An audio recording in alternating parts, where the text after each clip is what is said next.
So this game, I believe it's free to play. I think so. I don't remember paying for this.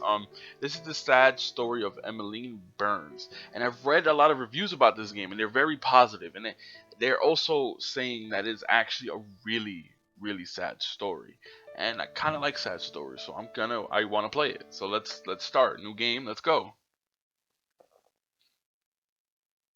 My name is Toma Andrews, and I am a victim of identity theft. It's all Aunt Catherine's fault. Of course, most things are, according to Mom.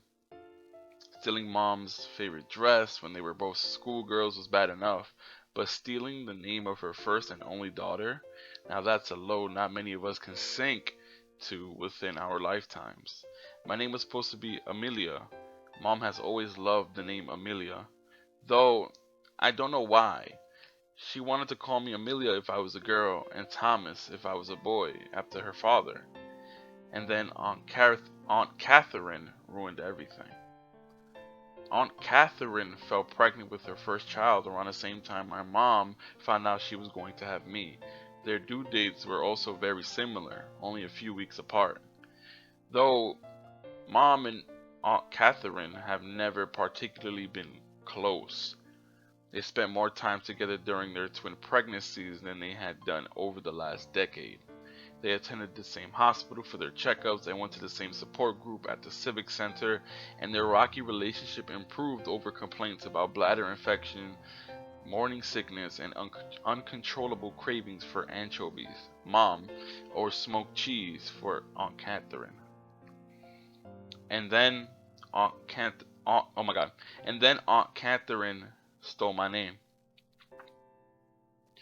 Aunt Catherine is 1 year younger than my mom. She always got things first. That's what Mom told me. She was the first to have her period, to pierce her ears, and to have a serious boyfriend. She was the first to have a baby, too. A baby girl.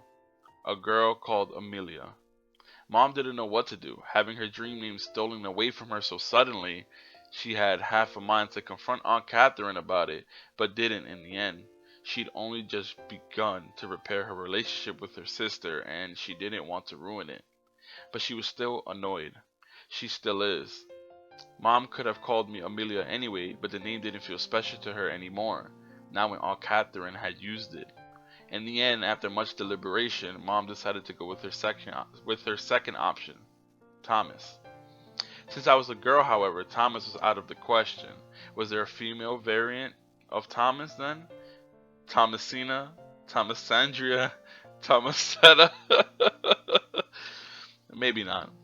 There was Toma, however, Toma Andrews.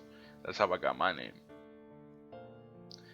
That might explain why I don't like it very much. My name isn't really mine. Like clothes that are 2 sizes too big. It doesn't fit me properly. It never has. It never has. That's because it was never intended for me. If if I had been called Amelia, would my life be any different? Would it change who I am? I don't know, because I've never been an Amelia. I'm just Toma, the weird girl with the weird name. And my name isn't the only weird thing about me. Ever since I can remember, my mom has been obsessed with family history. She says it's like playing detective, peeking back into the past with only fragments of information, trying to find the truth.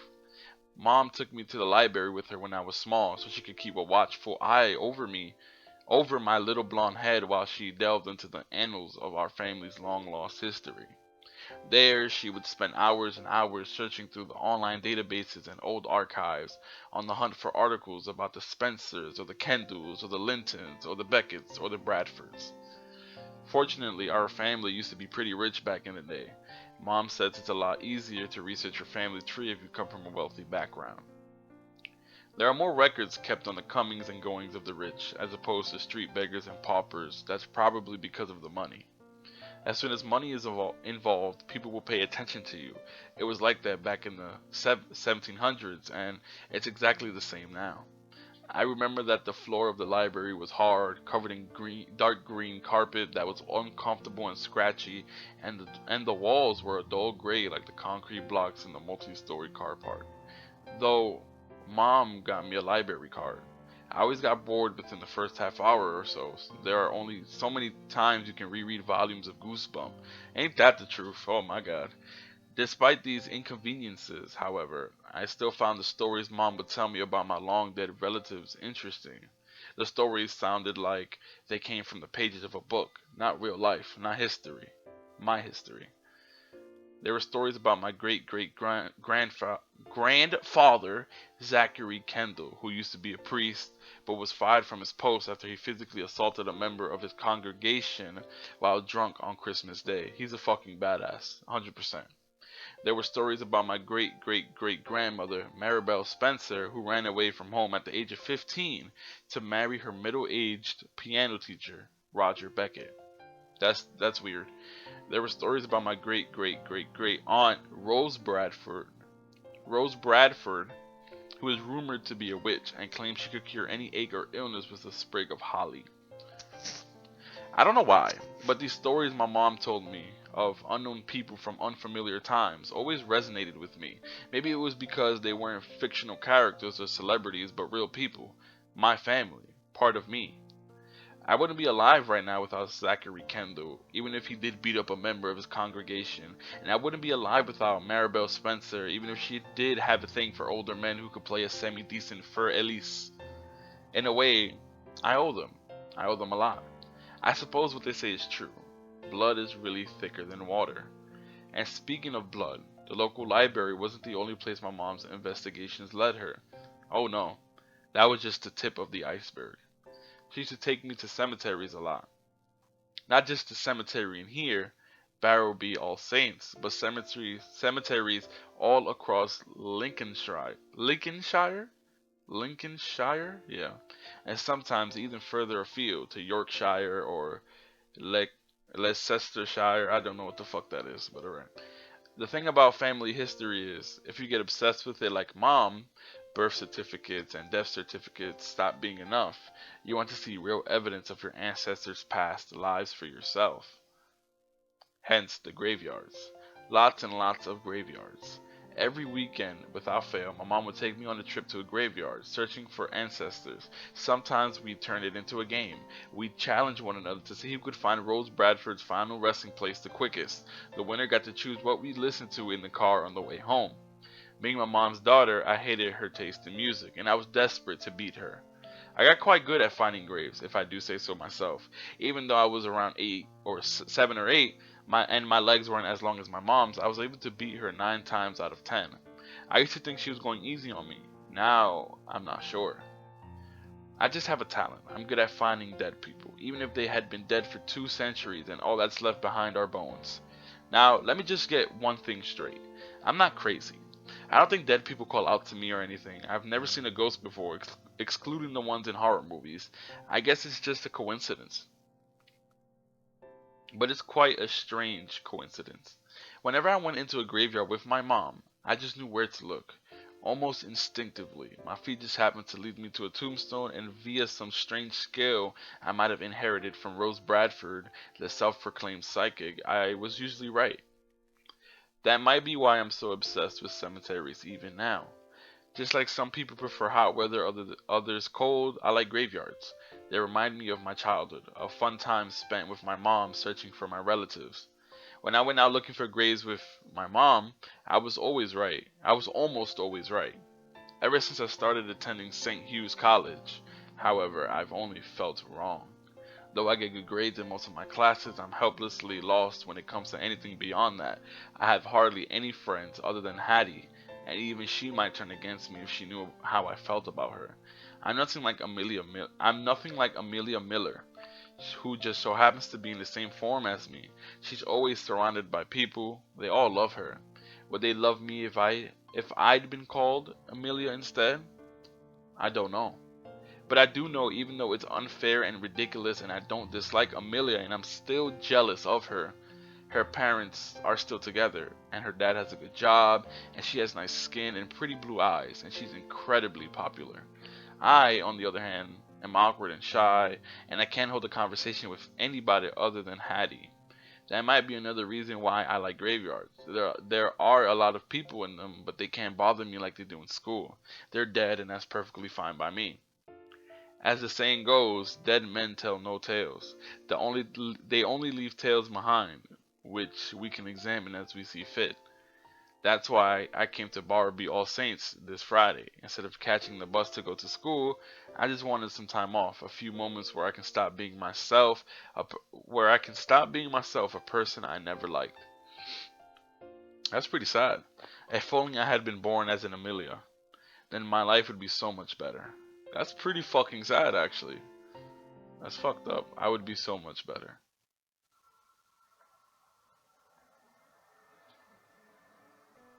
The day is overcast for early autumn, and a thick layer of fall creeps along the ground. The grass is wet with morning dew, but the soil beneath it is firm and hard. I suppose that's to be expected. You wouldn't want to build a graveyard or marshland where people would run the risk of falling through the earth into the graves. I might have an affinity for the dead, but not even I fancy popping in for an unexpected visit with Gerald Fisher, 1843 to 1912, and Emmeline, wife of the above. It's cold too. The wind sneaks down my spine and I shiver. It isn't a rough wind though. Instead, it's soft, brushing past my cheeks and through my hair in an almost apologetic manner. The leaves on the tree are dark green, some already turning red and yellow, but the sun in the sky is obscured by clouds, so everything looks gray. My feet crunch over the stray leaves with every step I take, but that's the only sound I can hear. Just me, the wind, and the leaves. As I walk through these well-trodden paths, I pause, examining each tombstone that catches my interest. There's something strangely inviting about these old slabs of stone, almost as though they're greeting me. And why wouldn't they? I come here often enough. They should know me by now. Any other mother would probably find their only daughter's obsession with graveyards unsettling. Fortunately, my mom is just as weird as I am, so she doesn't question it. She must know my love of graveyards is all her fault. I nod my head in recognition as I pass each tombstone. Alistar Doncaster, Irene Douglas, Charlotte Draper, Doreen Hughes, Abel Johnson, Genevieve Parsons, Aubrey Wedgwood. I wondered about these people, reduced to nothing more than names and bones. What lives did they lead? Were they happy, sad, or merely bemused by all the coincidences which led them into being? For Alistar Doncaster, that happened in 1879. For Irene Douglas, it was in 1894. What was the world like back then, when these people were alive, and their footsteps, not mine that crunched the leaves and fell firmly against the compacted earth? I don't know. It's hard for me to imagine it. As I walk through the graveyard like Alice sinking into Wonderland, a heavy thought suddenly strikes me. What would it be like if I was already dead? I close my eyes. The cold wind blows across my cheek and I swear I can almost smell it. The earth in my nostrils, the scent of decay. Ah, what was that sound? It was almost like a footstep. But that can't be. I'm the only person here after all. At least I thought I was. Not anymore. A young girl stands there, her arms held by her sides, her eyes wide and blue. Her hair is loose, light brown, her fringe cut just above her eyebrows. She wears a white dress, long and modest, which falls to her ankles. Her dress is comprised of a number of layers and looks like something that belongs to another era, another time. In England, when Queen Victoria was on the throne, and the horse and carriage was still the main way people got about, and it was socially acceptable to wear bonnets in public. She looks like nobody I've ever seen before except characters in period dramas. There's something so unrealistic about her appearance I can hardly bring myself to believe that she's really real. Maybe that's why I do something I rarely ever do. My curiosity unsticks my throat and I find myself asking her a question. Are you going to a costume party? Hmm? Are you referring to this old thing? That dress doesn't look like some old thing. It's expensive, right? I believe it was rather dear when father first purchased it. Now, however, I'm not particularly well versed in the economy, so I could not give you an answer. Father? What kind of girl calls their dad father? Maybe I'm just biased because my dad vanished before I was even born. Mom told me he couldn't cope with the commitment, which was quite funny really, because he had no qualms about commitment when he asked me to sleep with him. But father sounds far too dated. And I haven't even touched on the other stuff she said. Oh, the girl smiles. Her face remains pale and does not flush, but I can imagine blood coursing beneath her cheeks all the same. She gives the impression of blushing even though she does not. I suppose most people would use dad nowadays.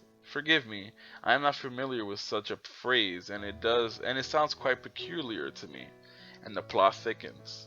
My question only seems to invite more questions, and I find myself drawn towards this strange girl despite myself. And I want to know who she is. I want to understand her. It must be this feeling, this desperate thirst for hidden knowledge, which encouraged Mom to track down what now remains of Zachary Kendall, Maribel Spencer, Rose Bradford, and the rest. So, I've not seen you around Barrowby before. Do you live here? I have lived here for a very long time. But you don't look much older than me. I will be 15 years old this December. At least I should be. So she's 14 too. You say that you've lived here for a long time, but I've never seen you before. You don't go to St. Hugh's, do you? She shakes her head. So what school do you go to? Ruskin, Sandon, not Walton Girls? She shakes her head again. Then are you homeschooled? That would explain what she's doing in this graveyard at 20 past 8 on a Friday morning wearing such a strange outfit. She might as well have fled from one of those ye old fashioned photography parlor places. I suppose I was homeschooled, yes. I have never been to school before. I used to have Ellie, but I have not seen her in some time. Ellie? A private tutor? Something like that, yes. She was rather strict. She got so angry when I escaped from her stuffy old history lessons and hid over at the Linton's estate. She smiles a soft, gentle smile, like an old woman with rheumy eyes might when recalling a fond memory. I don't know if I've ever seen anybody my age pull a face like that before. Just, who is this girl? But you don't have a tutor anymore? There wouldn't be much point anymore. Is she one of those YouTube celebrities then? She looks the part in those clothes. I can imagine her as one of those eccentric, self-proclaimed living dolls who get thousands of subscribers for eating food on camera. So, I'm sorry. This is the first question I should have asked. What's your name? Emily. Emily. I think I can remember that. It's a enough common name. There are two Emilys in my class, Emily Hargreaves and Emily Turner. I don't know if this name fits the girl in front of me though. Emily sounds too simple, somehow, and unfinished too, like a sentence ending without a full stop. I don't investigate any further. However, I hardly know the girl. What right do I have to ask so many questions? And if it would not be too rude, may I inquire as to what I should call you? Oh, I should have expected this. When somebody asks for your name, it's only polite to ask for theirs in return. I don't like answering this question though. I never have done. Just what is my name anyway? It says Toma on my birth certificate, but I can't bring myself to believe that. Not when I was fated before I took my first breath to be called Amelia. Oh my, do not look so troubled. You will make me feel guilty. I'm sorry. Huh? What a funny girl. You don't need to apologize. She thinks I'm funny. Does she? That kind of stings, given how peculiar she looks. You don't need to tell me your name if you do not wish to. We all have our own secrets. Are you sure you don't mind? I am quite sure. I could just make up a name for you instead. Well, I hope you are not adverse to the suggestion. I rather like giving people nicknames. I would always call Miss Warren Ellie. Her first name was Elena, you see, but she got mad at me because of that too. This girl has no manners, she would always say. She may have a pretty face, but she believes like a gutter snipe. Not that I gave a button what she thought. Father was paying her enough, so I thought it best to make her work for her wages. She may have found me irritating, but I certainly wasn't boring. Well, I suppose it's fine. Then I can think of a name for you? Yes, it doesn't bother me. Anything would be better than Toma. Well, let me see. Emily looks me up and down, one finger against her lower lip. Her smile is teasing and her eyes flash mischievously like a naughty schoolgirl's in an Enid Blyton story. She'll be talking about condensed milk and tinned sardines next, I'm sure of it. It is true we do not know one another very well, but that is just in the present. I feel that we could become quite close if given the chance. You remind me so much of her after all. Can it be a mere coincidence? Her? I thought so from behind too, but when you turned about, it became clearer than ever. You have her nose and her eyes, maybe even her forehead too, but it's hard to tell since it's all covered in hair. Well, I look at the ground suddenly awkward and dig the tip of my school shoe into the earth. I shift my right foot slightly, making a small indentation in the earth. A minute grave for an ant. I don't know if I like being compared to other people. I do that enough myself. Even if I do look like one of your friends, I don't think I want their name. I was hoping for a name of my own. Yes, of course. You don't need to worry about that. I would never be so callous as to dress you in the title of another. I apologize if it seemed that way. She does sound sorry too. Truly sorry. Even if you look like her, you are not her. You couldn't be. It is not possible. A sigh. So let me see. A name for you. A name that belongs to you and only to you. Ah, I think I have it. From now on, you can be Verity. Verity? Do you like it? It's pretty, much prettier than my real name. Emily smiles. Her face flushed, though once more it doesn't really flush. I just imagine that it does, with happiness. I'm so glad that I thought that virtue names might be too anachronistic nowadays, but I truly am fond of them. One of my aunts was called Charity, and my grandmother was Patience. Not that she was particularly patient. She used to hit my father for the smallest of misdemeanors when he was a young boy, but that was a long time ago. Her face darkens, but only for a few moments. At any rate, I'm curious. Why are you in a gloomy place like this at such an hour, when you should be at school? Oh, I just like graveyards, I guess. They're relaxing. Relaxing.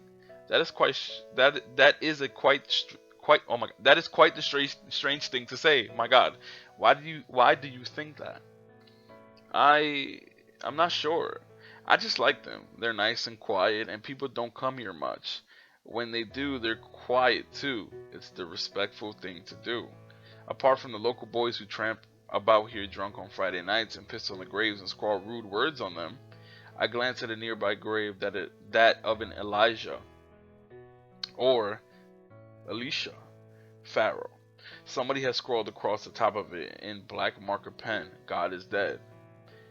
It seems we have a Banksy of our own in Barrowby. Who would have thought? And I like thinking of stories too. Stories? Yes. Graves are small and the people buried underneath them are turned into names and dates, nothing more. I think there must be more to these people than that though. What were their parents like? Did they have any siblings? What was their job? Were they happy? What about all the people they met? Whose lives they may have changed without them even realizing it? I don't know about all those things. I never will. It's fascinating, but at the same time, it's a little sad. I blush, my hands hanging limply at my sides. Did I say too much? I think I might have said too much. This is why I don't talk to people at school other than Haiti or Hattie. Hattie. It's because I'm weird, and I know my fellow classmates Emily Hang Greaves and Emily Turner included would just laugh at me. Well, maybe Amelia wouldn't. Amelia's too nice to laugh at anybody. That's what I think anyway. It probably sounds stupid though. No, I think you made some good points. I did. Yes. Every person has a story, and there is not enough space on a single tombstone to tell it. The sad truth is there are so many people in this world, it is not possible to remember every single story. As the years go by, they fall by the wayside. The dead must always concede to the whims of the living, even in places like this. Emily looks back at Elijah or Elisha Pharaoh's grave, decorated with the biting political commentary, God is dead, and sighs. I like thinking of stories too. In fact, I could tell you a story of my own. I have been turning it over in my head for quite some time, and I would be intrigued to hear your response. I, I wouldn't mind. Are you quite sure? I don't want to bore you. I can't remember the last time anybody wanted to hear what I had to say. No, I'm quite sure. I would love to. There was nothing else I wanted to do here anyway. Nothing other than wander, trying to avoid thinking about school next Monday and how much trouble I'll be in when it's discovered I've been playing Trant or Truant, whatever. I always run away from my problems. I have done ever since I was a child. I must have inherited that admirable trait from my dad. Well then, if you want to follow me. Emily turns, her hair fluttering, and slips through the graveyard like a shadow. I follow her, curious yet cautious, as she leads me behind the church where the trees are thicker and there are even more graves. She draws my attention to a tombstone, just one tombstone of many. It's just out of the grass like a tooth from a gum, slightly crooked. A few cracks run down its dark gray sides, and the top of the grave is fringed with pale yellow lichen. The name engraved into the tombstone is a little difficult to see, impressed only shallowly, and written in a cursive hand that makes my eyes hurt. I didn't explore the graveyards of Lincolnshire in my youth for nothing, though, and I'm sure skilled than most teenagers when it comes to reading inscriptions on gravestones.